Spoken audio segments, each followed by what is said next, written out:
Hello guys, welcome back to our YouTube channel. Hope you are doing well. If you are new and haven't subscribed our channel, press the subscribe button. In this video, we are going to learn how to use thermal analysis in SolidWorks simulation, and we will see the effect of heatsink. Let's see how we can perform thermal analysis in SolidWorks simulation. So we have made this heatsink assembly in the SolidWorks. This is our heatsink and this is our chip. We are giving power output of 65 watt, and we will assume that 100% heat is transferring or power is converting into heat energy. So first of all, we will just analyze this chip, and after that we will analyze this chip with heatsink. So let's start.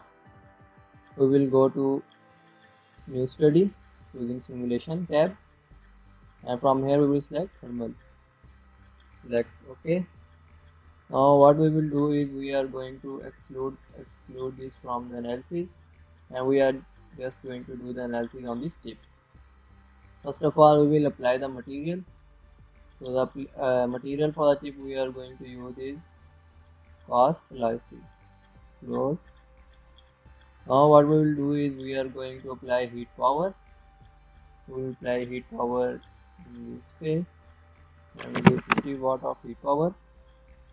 Now we will apply the convection. Convection, if we will select this all exposed phases, the convection will automatically be selected, but we are not going to do that. We will select it by ourselves.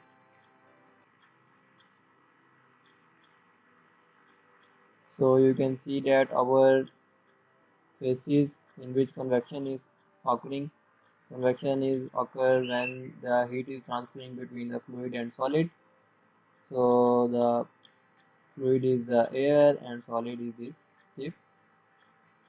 So we will apply the convection coefficient of 28 and the bulk temperature of 30 degrees Celsius, which is 303 Kelvin.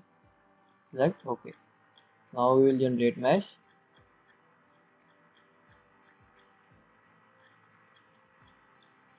So our mesh has been created. Now we will simply go to the run this study.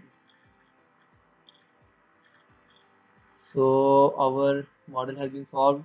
We will just go to edit definition to convert the units.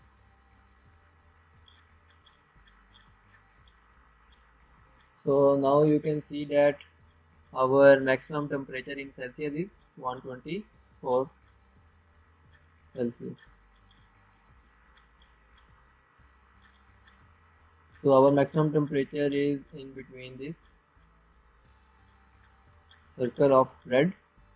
This is 124. Now we will see what is the effect of heatsink.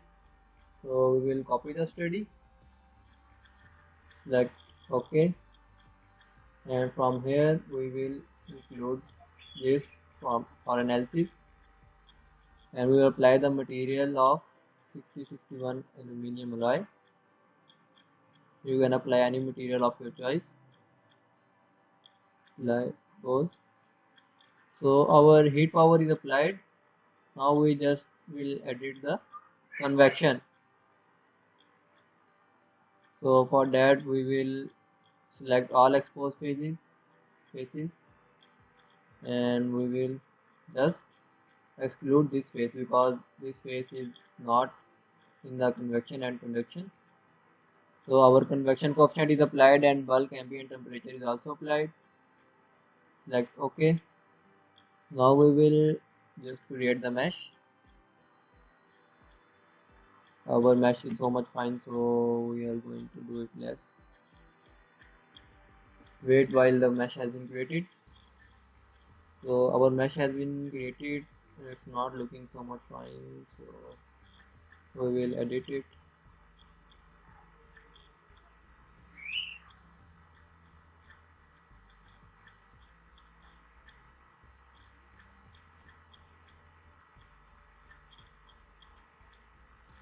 So now our mesh has been defined.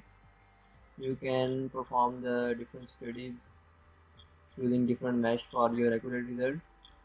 So now we are just going to run this study.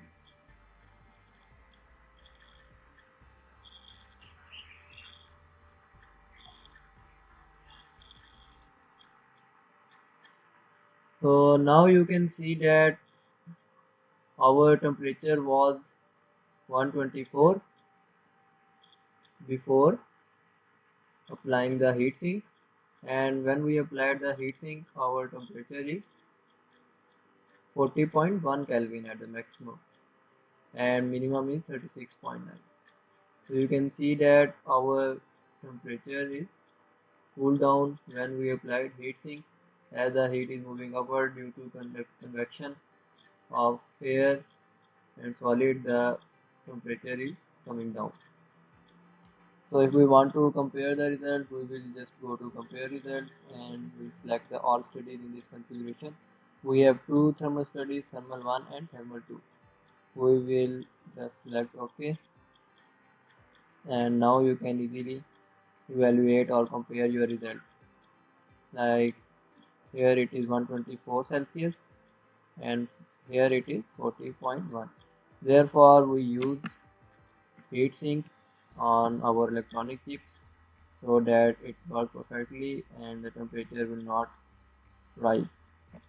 So thank you for watching. This was our simple thermal analysis.